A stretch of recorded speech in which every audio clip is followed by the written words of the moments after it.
पहले ये पूछिए कि क्या सक्सेस फैक्टर था हमारा। अब जैसे मैं कल पिस्ता हाउस के ओनर से बात कर रहा था, तो वो भी कह रहे थे कि अलग अलग तरह के टेस्ट डेवलप किए, अलग अलग स्पाइसेस का एक्सपेरिमेंट किया और फिर एक एक ग्रुप को जो 8 साल के बच्चे से लेके 20 साल के बच्चे को भी वो टेस्ट पसंद आए, वैसी कोशिश किया। आज ये देखिए कि 150 शॉप्स में भी कई लोग हैं जो सबसे ज़्यादा बिजनेस करते हैं, जहाँ कपड़ा सबके पास सिमिलर है लेकिन सर्विस में फ़र्क है। ना हमारी तिजारतों के इश्यूज़ पे बात होती है, तिजारत में ईमानदारी पे बात होती है। तो हमारे पास तो हमें कोई एग्ज़ाम्पल की ज़रूरत नहीं, प्रॉफिट की लाइफ ही है जो हमें बताती है कि वुमेन एंटरप्रेन्योरशिप हमेशा रहा है हमारी कौम में और कभी भी उसको डिस्करेज नहीं किया गया है।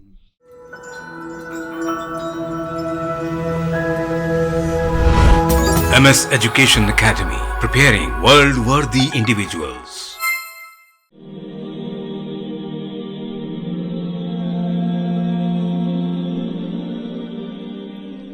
नाज़रीन, वेलकम बैक। हमारी गुफ्तगू जारी रखते हैं। सर, हमने ब्रेक से पहले हमने मुस्लिम एंटरप्रेन्योरशिप जो चैलेंजेस फेस करते हैं और डिफरेंट फॉर्म्स में एंटरप्रेन्योरशिप चलती है उस पर हमने बात की। सर, अगर हम लाइफ स्पैन को देखें एक बिज़नेस, मुस्लिम बिजनेसेस को, अक्सरियत में ये देखा जाता है कि आई डोंट नो 2 से 3 साल में शुरुआत तो बहुत धमाकेदार होती है। छोटी छोटी दुकान की बात कर रहा हूँ या ऑफिसेस की भी बात कर रहा हूँ, लेकिन उनका जो लाइफ स्पैन है 2 से 3 साल के अंदर अंदर वो जो है ना फिर दे रोल बैक। तो क्या पहली बात तो ये है कि कितना life span on an average Muslim community में बिजनेसेस का चल रहा है पिछले, अगर आपके पास कुछ अगर डेटा है तो, और फिर इसकी वजूहात क्या है, क्यों जो है ये रोल बैक होता है? आई थिंक ये life span is very subjective है बिकॉज और रीजनल स्पेसिफिक भी है, बैकग्राउंड स्पेसिफिक भी है, तो हम लोग उसको जनरलाइज नहीं कर सकते हैं। लेकिन मैंने जब अपना रिसर्च किया स्टार्टअप्स पे भी, तो मैंने देखा था कि काफ़ी स्टार्टअप्स ग्रोथ स्टेज में they actually have lots of problems. और 2 रीज़न मैंने जो आइडेंटिफाई किए हैं, पहले तो है कि जब आपने सक्सेस पाया, पहले आपका बिजनेस चलने लगा, तो आपका की सक्सेस फैक्टर क्या था? ओके। और आप उसको पकड़ के आप जब ग्रोथ में जाते हैं तो आप उसको भूल जाते हैं। क्योंकि कई बार क्या होता है, इरेशनल ग्रोथ हम कहते हैं, हम पढ़ाते हैं तो कि आपकी पहली success should not make you irrational growth oriented. तो मतलब है कि आपका जब आप एक बार सक्सेस आपको आ गई, फिर आपका ग्रोथ बहुत ही थॉटफुल और रैशनल होना चाहिए, ना कि इरेटिक और रैंडम होना चाहिए। अब जैसे किसी ने एक छोटा सा कैफ़े या रेस्टोरेंट शुरू कर दिया और वो चल निकला, फिर ज़्यादा लोग आके बोलेंगे अरे उधर भी शुरू करो, उधर भी शुरू करो, नॉट नोइंग कि वो उसके पास वो रिसोर्सेज हैं कि 2 जगह पे वो रेस्टोरेंट को चलाए। उसके पास क्या यहाँ पे शायद लोकेशन प्राइम लोकेशन है, इसलिए उसको वो चल गया। शायद वो लोकेशन वहाँ पे इतना प्राइम ना हो, सही, तो वहाँ पे उसको इतना कस्टमर ना मिले। तो बहुत सारी चीज़ें सोचनी पड़ती है। आपके पास एम्प्लॉयज़ हैं, आपके पास स्ट्रक्चर है बिज़नेस को ठीक से चलाने का, आपके पास प्रॉपर अकाउंटिंग या प्रॉपर बुक कीपिंग है। जब ये सारी चीज़ें नहीं होती है और आप ग्रोथ के पीछे भागते हैं, तो पहले तो फोकस होना बहुत ज़रूरी है कि आपका फोकस हट जाता है। कई बार दूसरी तीसरे आउटलेट को शुरू करने के चक्कर में आप जो पहला आउटलेट जो अच्छे से चल रहा था उस पर ध्यान देना छोड़ देते हैं। दूसरी बात ये होती है कि कहाँ तो आपके पास रिसोर्सेज नहीं है और फिर वो कियोस्क क्रिएट करता है। अब आपके पास एक अच्छा कुक है यहाँ पे या एक अच्छा एम्प्लॉय है, फिर आप उसको बोलते हैं अच्छा दोपहर के बाद तुम उधर चले जाना।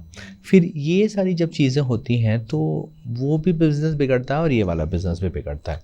सो हमेशा हम ये कहते हैं कि आप पहले ये पूछिए कि क्या सक्सेस फैक्टर था हमारा जिससे हमें जो इनिशियल सक्सेस मिला, और उसको ही मेंटेन कर पाएंगे कि नहीं सही, हम दूसरी जगह पे या ग्रोथ करेंगे तब, तो वो देखना बहुत ज़रूरी है। हमेशा ये सोचना भी ज़रूरी है कि हमारा एपेटाइट कैसा है। अब अगर मैं 2 रोटी खा सकता हूँ, 4 रोटी की गुंजाइश नहीं है, तो पहले तो मुझे अपने एपेटाइट को 2 से 4 लेके जाना पड़ेगा। तो पहले अपने आप को प्रिपेयर करना पड़ेगा फॉर द ग्रोथ। सही। सो ग्रोथ में सबसे बड़ा जो चैलेंज होता है कि आप इंटरनली कितने प्रिपेयर्ड हैं, आपके पास राइट काइंड ऑफ टैलेंट और स्किल्स सेट्स या एम्प्लॉयज़ हैं, आपके पास ऑर्गेनाइजेशन स्ट्रक्चर आपने बनाया है। ऐसा ना हो कि एक बंदा 10 काम कर रहा है, 10 बंदे कुछ भी नहीं कर रहे हैं। आपके पास right kind of bookkeeping है, राइट काइंड ऑफ कल्चर है जो लोगों को बांध के रखे, लोग आपके लिए डेडिकेटली काम करें। और क्या आपने प्रिपरेशन किया है, आपने अपने आप को कैसे इंटरनली स्ट्रॉन्ग बनाया है या मजबूत किया है कि जिससे आप जो ग्रोथ है उसके लिए फेज में जा सके। वो फेज़ में जा सकें। तो ये प्रिपरेशन होना बहुत ज़रूरी है। जी सर, एक और चैलेंज मुस्लिम एंटरप्रेन्योर्स अक्सर फेस करते हैं, वो ये है एज सिंपल एज अगर आप चाय की ठेला है आपका या बनाना की आपकी बंडी है जी, तो जैसा ही जो है एक बंदे का अगर चल पड़ता है तो आप देखेंगे कि नेक्स्ट डे से जो है ना वहाँ पर एक लाइन लग जाएगी। तो मतलब the entry barriers are very low और जो है मतलब फ़ौरन ही जो है कंपटीशन बढ़ जाए। एंड देन एक चैलेंज ये भी आता है कि फ़ौरन जो है ना द कंपटीशन जो है प्राइस के ऊपर आना शुरू हो जाता है। They start competing on price rather than the value that they provide to the customer. ये क्या चीज़ है? How should the entrepreneurs address them? देखिए, प्राइस कंपटीशन है ना, वो बहुत ही पुअर मैकेनिज़्म है ऑफ कंपटीशन है। मैंने अपने रिसर्च में देखा और मुस्लिम जब मैंने अपने रिपोर्ट में भी आप पढ़ सकते हैं, मेरे रिपोर्ट में भी जो मुस्लिम्स ने इनोवेशन का सहारा लिया तो वो काफ़ी सरवाइव किया। अब जैसे मैं कल पिस्ता हाउस के ओनर से बात कर रहा था तो वो भी कह रहे थे कि उन्होंने जो टेस्ट में इनोवेशन किया, जो ट्रेडिशनल हलीम का जो टेस्ट था उसमें उन्होंने रिसर्च किया, उन्होंने अलग अलग तरह के टेस्ट डेवलप किए, अलग अलग स्पाइसेस का एक्सपेरिमेंट किया और फिर एक ग्रुप को जो 8 साल के बच्चे से लेके 20 साल के बच्चे को भी वो टेस्ट पसंद आए, वैसी कोशिश किया। तो अगर आप देखें कि इनोवेशन ही आपको लॉन्ग टर्म तक लेके जाता है और ज़रूरी नहीं कि आप प्रोडक्ट में इनोवेट करें, आप प्रोसेस में भी कर सकते हैं। जिस तरह से आप कस्टमर से इंटरेक्ट करते हैं, जिस तरह से कस्टमर से पेश आते हैं और किस तरह से आप कस्टमर को सर्विस देते हैं, वो भी बहुत मायने रखता है। मुझे पता है कई जो दुकानें हैं या कई जो बिजनेसेस हैं जो बहुत उनका बड़ा नाम है लेकिन उनका कस्टमर रिलेशंस और कस्टमर सर्विस बहुत ही पुअर है, फिर वो सर्वाइव नहीं कर पाते। और कई लोग हैं जो उनका प्रोडक्ट बहुत ही स्टैंडर्ड प्रोडक्ट है बट वो क्योंकि उनकी कस्टमर सर्विस बहुत अच्छी है, वो कस्टमर रिलेशनशिप को बहुत मायने देते हैं, वो उनका बिज़नेस बहुत चल निकलता है। कन्वीनियंस, आज के ज़माने में कन्वीनियंस बहुत ज़रूरी है। मैं आपको एक छोटा सा एग्जांपल दूँ, हमारे गुजरात में एक बड़ा सा कपड़ा मार्केट है ढालगरवाड़ करके, वहाँ पे सेम कम्युनिटी, मंसूरी कम्युनिटी के बहुत सारे लोग कपड़े का बिज़नेस करते हैं। जो एक ज़माने में 50 साल पहले या जब अहमदाबाद टेक्सटाइल मिल्स थी तब जो कपड़ा जो बच के आता था, जो थान से कट पीस जो निकलता था, जो एक्स्ट्रा कपड़ा था, वो वहाँ पे औरतों ने अपने घरों के आगे बेचना शुरू किया और वहाँ से जो बाज़ार बना, अभी सबसे बड़ा कपड़ा बाज़ार है अहमदाबाद का। और वहाँ पे एक ही कम्युनिटी के लोग, बहुत सारी शॉप्स है, 100, 150, 200, पूरा बाज़ार उनसे ही, ज़्यादातर majority of owners are from same community. लेकिन वहाँ पे कई शॉप्स हैं जो आपको बोलेंगी अच्छा आप ये है कि हम आपको इसको फिटिंग करके दे सकते हैं, आप अभी मत पैसा दीजिए, हम आपको फिट करवा के आपके घर पहुँचा देंगे, तब आप हमें पैसा दीजिएगा। अभी अगर आपको कुछ आपने कपड़ा लिया है उसमें कुछ प्रॉब्लम हुआ तो किसी कारीगर को भेज के वो आपसे घर से मंगवा के ठीक करके देंगे। ये सर्विस, और इससे नहीं ना कि ओनली मुस्लिम और नॉन मुस्लिम कस्टमर्स भी उनके पास आना प्रेफर करते हैं। तो आज ये देखिए कि 150 शॉप्स में भी कई लोग हैं जो सबसे ज़्यादा बिजनेस करते हैं, जहाँ कपड़ा सबके पास सिमिलर है लेकिन सर्विस में फ़र्क है। तो हर different aspects of the business में हम इनोवेट कर सकते हैं। जी सर, एक और जो फैक्टर बिजनेसेस को इम्पैक्ट कर रहा है वो जो है गवर्नमेंट पॉलिसीज़ है। तो ये जो स्मॉल बिजनेसेस है या मीडियम स्केल पे जब चलते हैं तो ये लोग अपने आप को गवर्नमेंट पॉलिसीज़ से एक शॉक प्रूफ समझिए, या किस हिसाब से वो अपने आप की तैयारी करें रेगुलेशंस के अंदर चेंज को? पहली बात है कि आपका बुक कीपिंग सही होना चाहिए। आप अपने डॉक्यूमेंटेशन Accounts, आपका आपका आपका सही होना चाहिए। हम लोग बहुत पुअर हैं अपने डॉक्यूमेंट्स को मेंटेन करने में। हमारे बिल्स का रिकॉर्ड्स नहीं होता है, हम वाटर टैक्स भरते हैं, हम प्रॉपर्टी टैक्स भरते हैं, हम इलेक्ट्रिसिटी के बिल्स भरते हैं। हमारे पास कोई फाइल्स नहीं होती है जो हमें दिखाएं कि हमने ये एक्सपेंसेस किए हैं। हमारा जो एम्प्लॉयज़ को हम सैलरी देते हैं उसका कोई रिकॉर्ड्स नहीं होता है। सो जब आप, क्योंकि जब गवर्नमेंट, अभी आप देखिए ज़्यादा से ज़्यादा जो गवर्नमेंट की पॉलिसीज़ है वो फॉर्मलाइजेशन ऑफ द बिज़नेस पे है। हमारी बहुत बड़ी तादाद में जो इकोनॉमी हो इनफॉर्मल बिजनेसेस और इनफॉर्मल, जिसको हम इनफॉर्मल इकोनॉमी कहते हैं, उस पर डिपेंडेंट है। लेकिन अगर आप देखें जिस तरह से जैसे डिजिटल पेमेंट सिस्टम को लाना डिमोनेटाइजेशन के बाद, या आधार को लिंक करना हर चीज़ों के साथ, या अगर आप देखें ज़्यादा से ज़्यादा गवर्नमेंट का जो फोकस है कि जो इनफॉर्मल जो बिजनेसेस हैं उनको फॉर्मल इकोनॉमी में लाया जाए। और इसलिए ही वो काफ़ी इंसेंटिव जो बेनिफिट्स हैं वो भी सारे आपके फॉर्मल जो प्रोसेसेस हैं, या जैसे आधार के साथ या आपके पैन कार्ड के साथ या कई और डॉक्यूमेंट्स के साथ लिंक करके देते हैं। तो बहुत ज़रूरी है आपको कि अपने डॉक्यूमेंट्स को प्रॉपरली रखा जाए।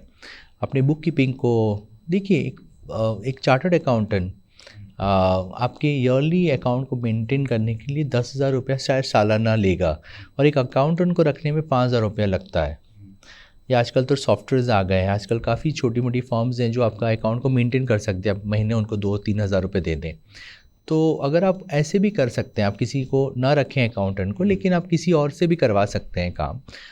तो अगर आप ऐसे कर सकते हैं, जैसे गुजरात में मैंने देखा कई अकाउंटेंट्स हैं जो मल्टीपल कंपनीज़ में जाके हफ्ते में एक दिन जाके उनके अकाउंट्स को मेंटेन करते हैं। तो आप ऐसे लोगों को हायर करके भी तो अपने बुक कीपिंग को ठीक करिए, अपने डॉक्यूमेंट्स को ठीक करिए, अपने चीज़ों को फॉर्मलाइज करिए, जिससे सिर्फ आपको आप प्रोटेक्ट हो सकते हैं गवर्नमेंट के किसी तरह के रेगुलेशन शॉक से। साथ में अगर कोई गवर्नमेंट की इंसेंटिव्स हैं, बेनिफिट्स हैं, जो स्मॉल माइक्रो मीडियम एंटरप्राइजेस को बहुत सारे बेनिफिट्स, इंसेंटिव स्कीम्स हर एक स्टेट गवर्नमेंट ने ऑफ़र की है, आप उसका भी फ़ायदा ले सकते हैं। लेकिन सबसे बड़ी बात है कि हमें जैसे चल रहा था, जैसे हमारे अब्बा चला रहे थे, दादा चला रहे थे, वो मेंटालिटी से बाहर आके थोड़ा सा अपने आप को फॉर्मलाइज करने की ज़रूरत है। सर, आपकी जो रिकमेंडेशंस है आपके रिपोर्ट्स में एक बात आती है कि जो रिलीजियस लीडर्स है उनका रोल एंटरप्रेन्योरशिप कम्युनिटी में डेवलप करने में क्या होना चाहिए, उसके ऊपर थोड़ी रोशनी डालेंगे। आई थिंक हमारा तो मैंने जो रोल रिलीजियस और कम्युनिटी बेस्ड बिजनेसेस के बारे में बताया था। अब देखिए जो बिजनेसेस, जैसे मैं चेलिया कम्युनिटी में जब उनके जो बाबा साहब हैं, जो पीर हैं उनके, जो जिनको मानते हैं, वो गाइड करते हैं लोगों को कि बिज़नेस को कैसे आगे लेके जाना चाहिए। उन्होंने अपना खुद का वाटर ट्रीटमेंट, बिकॉज उनकी होटल्स है, उन्होंने अपना वाटर ट्रीटमेंट प्लांट, अपना not water treatment but water mineral water plant उन्होंने अपना शुरू किया। और फिर वो मिनरल वाटर प्लांट से वो सभी तरफ जितनी भी होटल्स हैं वहाँ पे वाटर सप्लाई होता है। तो देखिए कम्युनिटी ने अपना खुद का एक रिसोर्स खड़ा किया।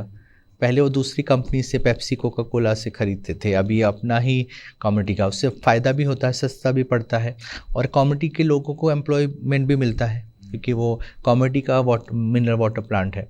कई बार रिलीजियस लीडर्स बहुत बड़ा रोल प्ले कर सकते हैं लोगों को में अवेयरनेस और बिज़नेस के लिए मोटिवेट करने में।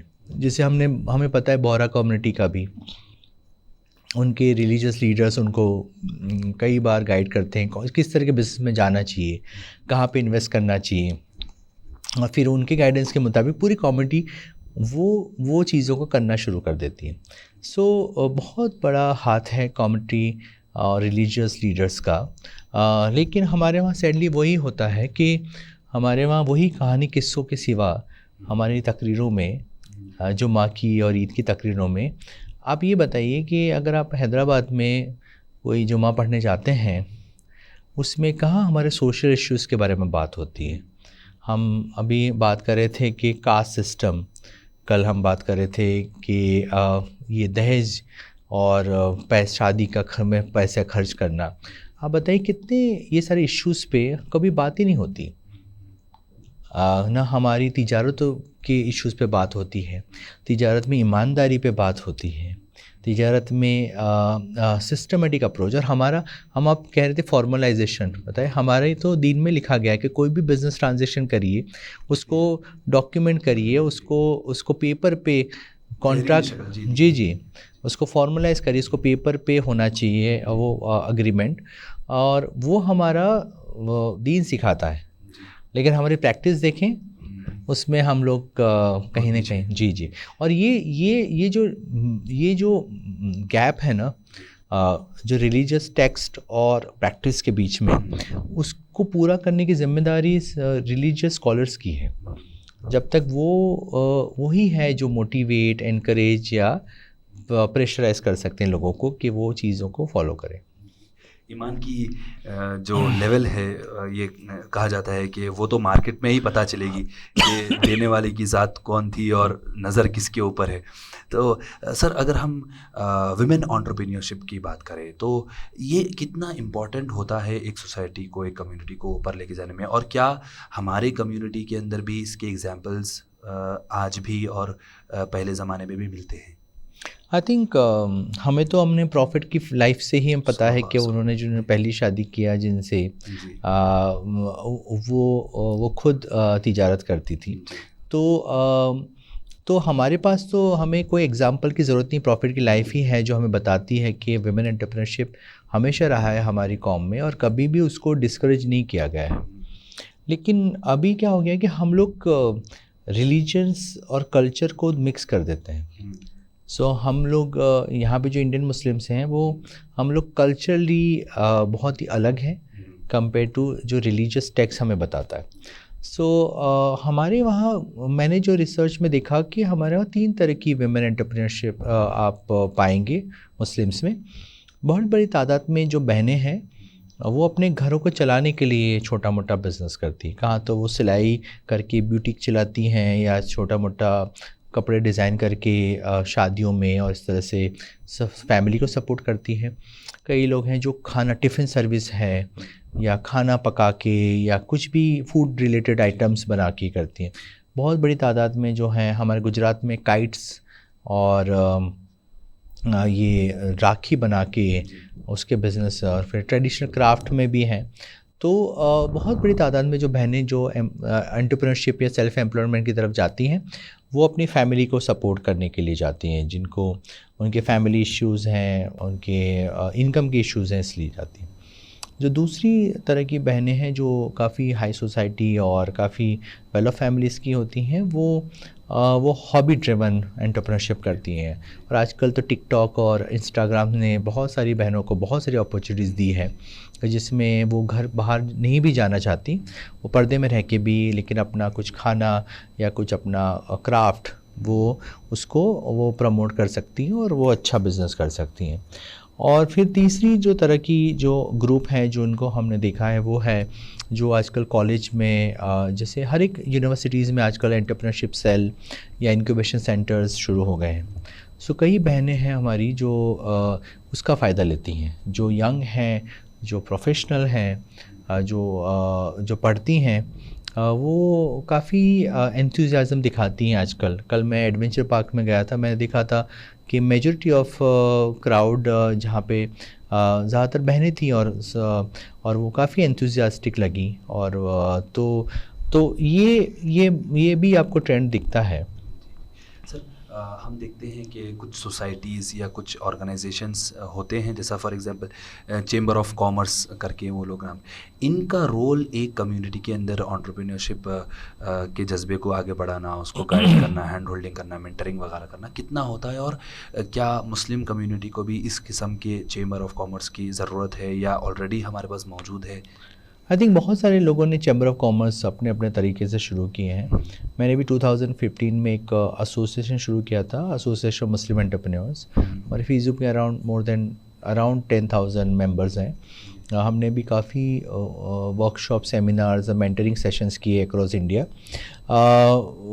मेरा मॉडल अलग था compare to chamber of commerce जो आजकल मुस्लिम कई इदारों ने शुरू किया है। मैं हमेशा मानता हूँ कि आपको अपना चैम्बर ऑफ कॉमर्स करने के बजाय यहाँ पे हमें जो जनरल जो main stream chamber of commerce होता है हर एक सिटी का, उसमें मुस्लिम्स का पार्टिसिपेशन को बढ़ाना चाहिए। बिकॉज अगर आप देखें ट्रेडिशनली चैम्बर ऑफ कॉमर्स का काम लाइसेंसिंग का होता है, और वो गवर्नमेंट और बिजनेस कम्युनिटी को कनेक्ट करता है। अगर वो काम अगर चैम्बर ऑफ कॉमर्स नहीं कर पाती है, तो फिर आपको चैम्बर ऑफ कॉमर्स का जो मेन मकसद है वो दूसरे भी, हाँ, वो ट्रेनिंग, डेवलपमेंट, मोटिवेशन, ये सारी चीज़ें होती हैं, बट उसके लिए आपको चैम्बर ऑफ कॉमर्स की ज़रूरत नहीं है। आप कोई भी एसोसिएशन से या कोई भी इदारे से उसको मैनेज कर सकते हैं। चैम्बर ऑफ कॉमर्स ट्रेडिशनली देखा जाए वो उनका वो कनेक्ट करते हैं, this bridge between the business community and the government. और अगर वो नहीं होता है तो देन इट्स इट। और दूसरा है कि chamber of commerce mostly membership base एक स्ट्रक्चर है। तो होता क्या है कि हमारे मुस्लिम कम्युनिटी बहुत सारे तादाद में जो मुस्लिम्स हैं जो मेंबरशिप अफोर्ड नहीं कर सकते हैं, जो माइक्रो और स्मॉल एंटरप्रेन्योर्स हैं या जो सेल्फ एम्प्लॉयड लोग हैं। मुझे लगता है कि chamber of commerce is very exclusive, जो एक तबके से ऊपर के लोगों के लिए ही होता है। Is very elitist structure. इसलिए जब मैंने एसोसिएशन मुस्लिम एंटरप्रेन्योर शुरू किया था, हमारा आइडिया ये था कि, और हमने जब वर्कशॉप किया तो हमारे पास ऐसे किस्से थे कि जिसमें जो किसी का छोटा सा किराना स्टोर है या किसी की साइकिल की दुकान है, वो भी आके हमारे वर्कशॉप जो कई IIM के प्रोफेसर कंडक्ट करते थे उसको अटेंड करते थे। आई थिंक मुझे लगता है कि मुस्लिम इदारों को ये चैम्बर ऑफ कॉमर्स के जो एक फैड है उससे बाहर निकल के मोर इंक्लूसिव ऑर्गेनाइजेशन को प्रमोट करना चाहिए, जिसमें हर तरह का तबका आके अपने बिजनेस रिलेटेड प्रॉब्लम को सॉल्व करे। आपने कहा आप सेल्फ एम्प्लॉयड करके जो टर्म है आप 2-4 बार आपने इस्तेमाल किया है। सर, अगर हम देखें कि अक्सर जो एंटरप्रेन्योर्स हैं उनकी एक प्रॉब्लम होती है कि अगर वो ना जाए उनकी दुकान पर या उनके ऑफिस पर या उनके कारोबार पर, तो उस दिन जो है वो कारोबार नहीं चलेगा, वो उस दिन उस इम्पैक्ट आएगा। तो ये क्यों ऐसा होता है? What is the solution for this? पहली बात है कि बिज़नेस इतना नहीं होता है कि वो किसी को एम्प्लॉय कर सकें।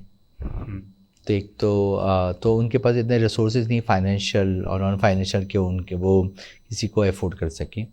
तो एक तो सबसे पहला प्रॉब्लम स्केल का है। और दूसरा ये होता है कि जो मैंने देखा है एंटरप्रेन्योर्स में, नॉट नेसेसरी मुस्लिम में, नॉन मुस्लिम में भी देखा है, एंटरप्रेन्योर्स बहुत ही ज़्यादा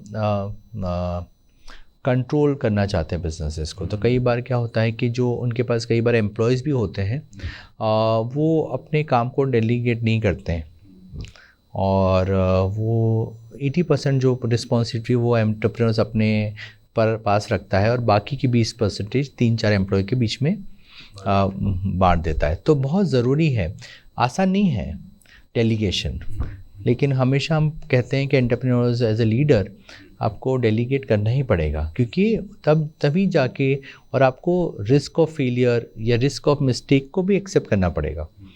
अगर आपके अंदर एपेटाइट नहीं है, देन आप अपने बिजनेस को ग्रो नहीं कर पाएंगे। सर, हमारे ऑडियंस में अक्सर स्टूडेंट्स हैं और पेरेंट्स भी हैं जिनके स्मॉल बिजनेसेस है। इनके लिए अगर आपके पास 1 या 2 एडवाइस होगी तो वो क्या होगी सर? पहले तो मैं ये मानता हूँ कि बिज़नेस शुरू करने, कल भी मैंने एडवेंचर पार्क में जब मैं यंग एंटरप्रेन्योर से बात कर रहा था, तो मैंने कहा था कि पहले माइंडसेट को आपको बनाना पड़ता है कि आपका एंटरप्रेन्योर माइंडसेट है या इन्वेस्टर माइंडसेट है।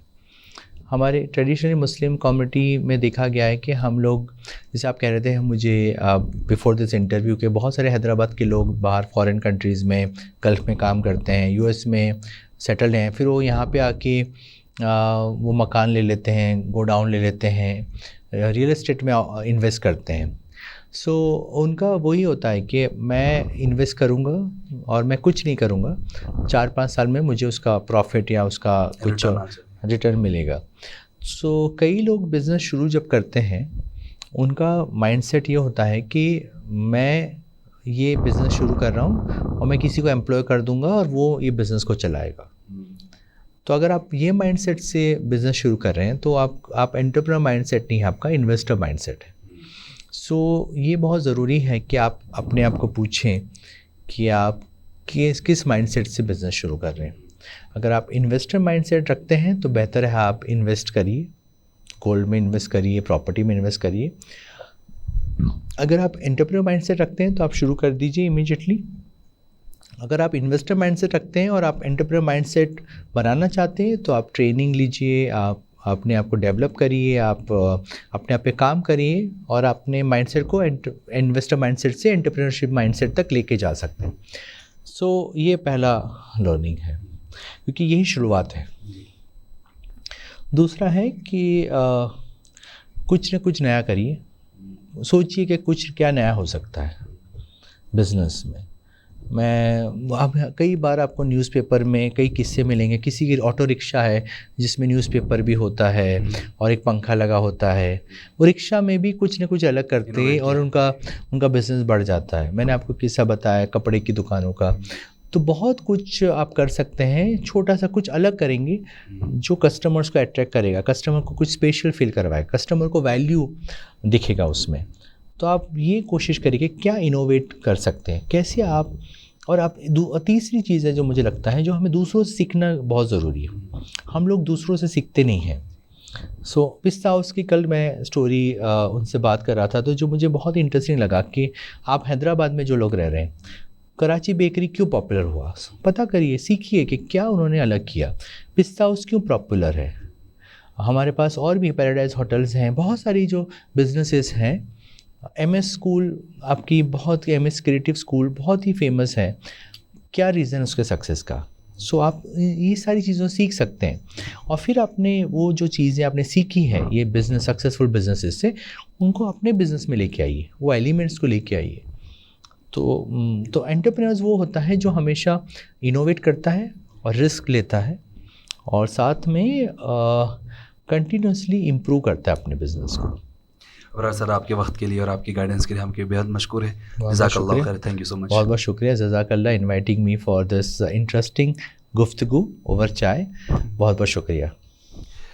नाज़रीन, आज की गुफ्तगू से कुछ अहम बातें सामने आई हैं। पहली बात हमने ये देखा कि एक बिज़नेस को चलाने के लिए जो प्रैक्टिकल नॉलेज होनी चाहिए, जो ग्राउंड के ऊपर रहते हुए सीखनी चाहिए बिज़नेस में रहते हुए, उसके साथ साथ जो फॉर्मल एजुकेशन है वो भी बहुत इंपॉर्टेंट है एक बिज़नेस को एनहांस करने के लिए।